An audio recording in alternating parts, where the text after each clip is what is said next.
We have a very special item in this bag, and that's what we're going to be going through today.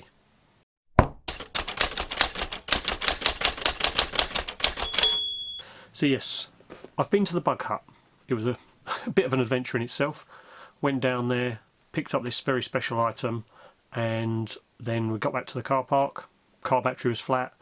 Absolute nightmare, freezing cold. So I'm glad I took this insulated bag with me, because the spider would have had a bit of a problem getting home otherwise. This spider that we've got in here was a part of a gift. I was given a voucher by some awesome people the other week. Amazing little gesture from a good few friends, really good few friends, and this is what I chose for part of that voucher. I do still have more. Before we get into that, I just want to say the keeper cards, jumping spider beanie and t-shirt arrived. I know Danny's still got the t-shirts on his website. They're absolutely awesome. Go and check him out. Anyway, back to this spider that we've got in here. I've been after one of these for a long time, and I'm so pleased that I've actually managed to get this. So and here we have it. This is the new gift. It is an Aphonopelma annex, and we're going to be rehousing that today because it needs to come out of this barrage blast. So let's go get to Rehouse Central, show the setup, and then we'll move this beauty. Catch you over there. Okay, so we are in Rehouse Central, aka the bathroom, as always. We've got a mix and match of various bits of cork bark, some fake plants, and what we have in the tub already is some topsoil, some Arcadia arid earth mix, just to dry the soil out a little bit more. Obviously, being an Aphonopelma, these ones want humidity like 50-60, so it's quite a dry species. These the soil, as you can see, it's got a little bit of moisture in it, sticking to the fingers a little bit, but it's not. It's like wet. And what we've also got is we have a water bowl, nice big water bowl, just in there for that. But what we're going to try and do before we get this one out, this one is meant to be very friendly. It has, since it's been here, decided to move all of its substrate up to one side. But what we're going to do is we're going to take the lid off this one, and hopefully the lighting's going to do some justice. We're just going to gauge the feeding response of this one before we go moving it, because I want to use some of this substrate in there, as I have done for the past few videos. So what we've got is we've got a tiny little bit of food, just to see if it's going to have a feeding response, and if it does, then hopefully it will chow down on that rather than my hand. There we go. Solid feed as well. So it was hungry. As you can see, it has just taken down that little tiny worm. Now that's done, what we can do is try and see if we can move them out into the catch cup whilst they're occupied, and then hopefully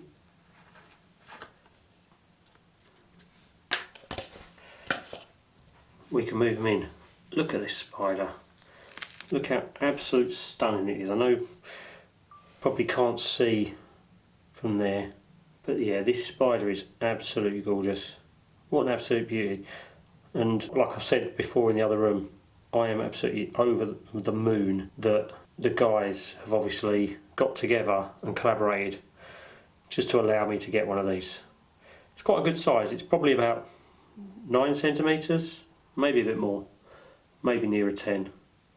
DLS. So DLS is obviously cross corner to corner. But yeah, beautiful spider, absolutely beautiful spider. Right, let's just see if we can walk them nice and calmly out of this setup and into the catch cup, so we can use the catch cup, use the substrate for something else. Come on in, let's have you walking up there, nice and gently. Sit and keep walking. Go on. Go on. There we go.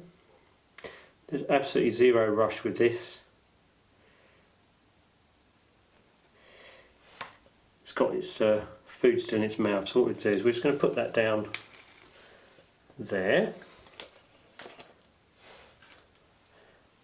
and just use the bra plast as a lid, because like a numpty I completely forgot to bring a lid with me. So what we'll do is we'll put that there and have that there, like so. Right, old water bolt out, no need for that. Let's drag this back into view. I'm not going to put my hands in there, just going to give a little bit of things in there. As you can see, it's got some webbing and stuff in there. It's going to give it a fair bit of its old substrate in there, just so whether it gives it familiarity or not, who knows. But what we are going to do is mix all that in so it gives it a nice texture of substrate.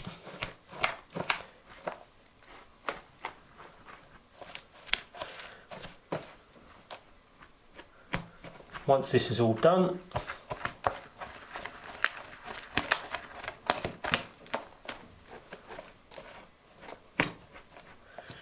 right, now I can go with the hands, mixed all in.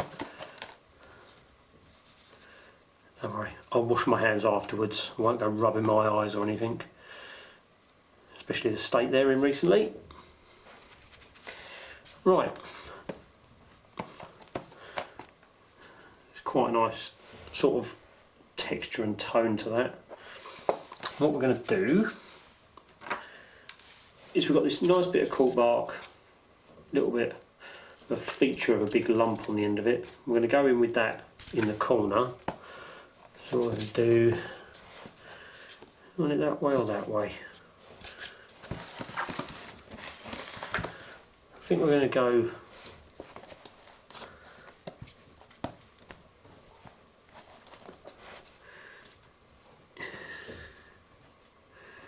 in with that, get that feature done in there like that. So then it's got a bit of a pre-made burrow, which it probably won't use. We've got that in there, and then just to make it, you know, have some features here and there, we'll just put a few little bits of bark just randomly dispersed in there, just to give it that more sort of homely feel maybe of the landscapes they have out in sort of Texas and that type of place.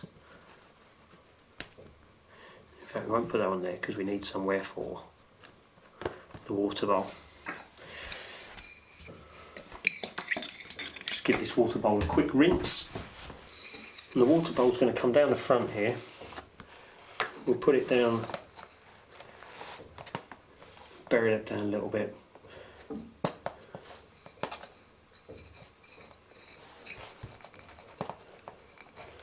Get it right in the corner.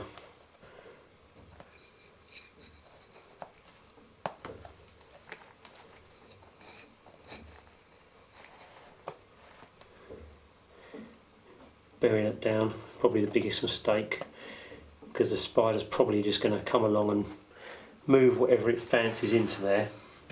So what we've got now as a setup is like a hide here with a few little features. Something so it's not just, you know, not just the standard leaf litter and stuff, just make it a little bit more special. This one's going to be in it for quite some time because obviously a phonopelma, is it going to grow at a rate of nothingness? More than likely, yeah. Will it dig these plants up? More than likely, yeah. But as I say, absolutely over the moon with the fact that I've managed to get this as a decent sized spider as well. So I do want to say another thank you to everyone who sort of took part and got together for this awesome gift. I really do appreciate it. Really, really do. Right, Shall we see how our buddy's getting on over there? It's gone into this catch cup and just has not moved. But he's got food, why would he want to move? Right, let's try and get you into this house, shall we? We'll go down like that. And then we'll gradually just come over the top.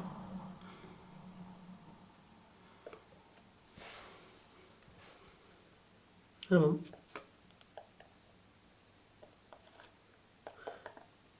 Gonna be stubborn.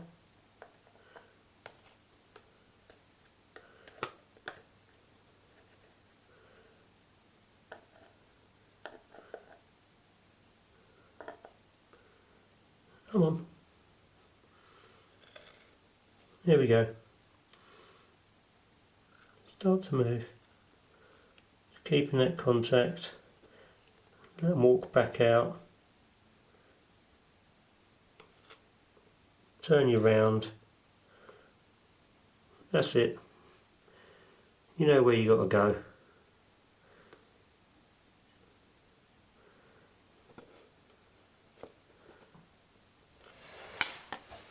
An absolutely stunning spider. Where are you going? Where are you going?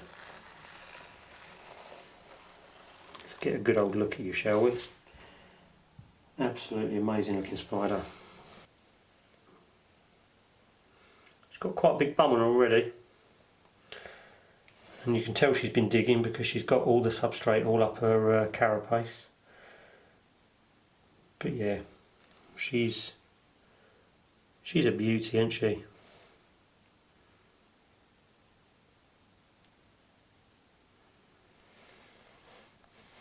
Where are you going?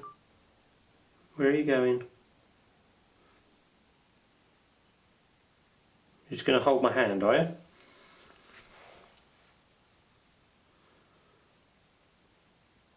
You let go? There you go. What a stunning spider. Anyway, right, she's in. Hopefully a she. Hopefully a she. But they are in to their new environment. And as you can see, they've got absolutely tons of rooms in here to walk around in. This one's just basically I want this one to stay in here and have be left alone. So all good. Right, let's go back to the other room. And we are back in the room.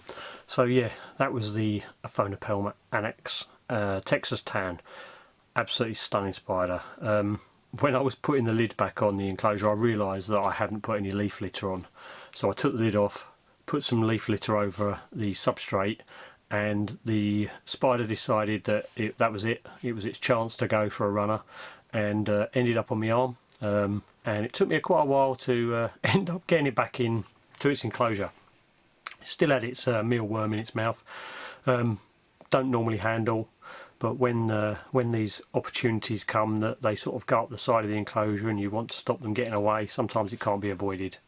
Handle at your own risk, and obviously make sure it's low to the ground so that if anything does happen, they're quite clumsy. They do tend to sort of like move around the arms and stuff, sometimes lose their grip, so you don't want them falling and hurting themselves. Anyway, if you did enjoy today's video, please give it a like and give us a comment. Tell us what you think about the annex and the new edition, and if you're not subscribed, please consider doing so. I will catch up with you next week, guys, and I just want to say once more thank you so much to everybody who is involved in giving me this wonderful gift. So much appreciated, guys. Really do appreciate you all. Thank you so much. I'll catch you later.